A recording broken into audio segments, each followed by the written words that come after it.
સુરતની Amreli police NDPS ગાંજાના જથ્થા સાથે બે ઇસમને ઝડપી પાડ્યા. હાઉસિંગ વિસ્તારમાંથી 26 કિલોગ્રામથી વધુ ગાંજો મળી આવ્યો. 2.63 લાખનો ગાંજા સાથે આરોપી વિરેન્દ્ર ગુપ્તા અને સનાતન પ્રધાનને ઝડપી પાડવામાં આવ્યા.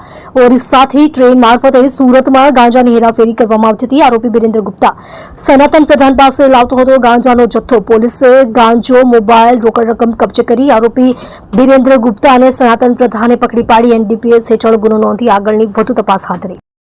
રાજ્યના માનનીય ગૃહ રાજ્યમંત્રી શ્રીના સૂચનાના આધારે નો ડ્રગ્સ ઇન સુરત અભિયાન હેઠળ માનનીય પોલીસ કમિશનર શ્રી ગેહલોત સરના માર્ગદર્શન હેઠળ અમરોલી પોલીસ સ્ટેશન વિસ્તારમાં ડ્રગ્સ મુક્ત કરવાની કામગીરી ચાલી રહેલ છે.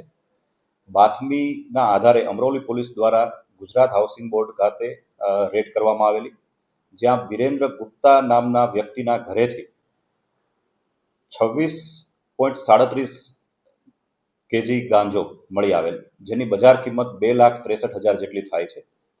આ ગાંજો વિરેન્દ્ર ગુપ્તા સનાતન શંકર પ્રધાન નામના વ્યક્તિના ત્યાંથી મેળવેલો.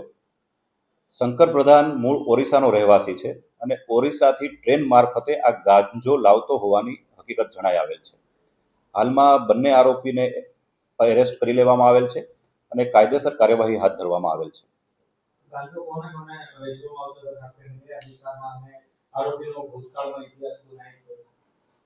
આરોપી અગાઉ કોઈ ગુનામાં પકડાયેલ હોય તે પ્રકારની હકીકત જણાયેલ નથી. છેલ્લા 2 માસથી ગાંજા વેચાણની પ્રવૃત્તિ ચાલતી હોવાનું ઇન્વેસ્ટિગેશન દરમિયાન જાણવા મળેલ છે. અમરોલી વિસ્તારમાં આસપાસમાં છૂટક ગાંજાનું વેચાણ કરવા માટે આ ગાંજો લાવવામાં આવેલો. છેલ્લા 2 માસમાં લગભગ બીજી વખત આ ગાંજો ઓરિસ્સાથી મંગાવવામાં આવેલ છે. તે પ્રકારનું ઇન્વેસ્ટિગેશન દરમિયાન જાણવા મળેલ છે. વિરેન્દ્ર ગુપ્તા નામના વ્યક્તિની જે ધરપકડ છે તે ગુજરાત હાઉસિંગ બોર્ડ ખાતેથી કરવામાં આવેલ છે.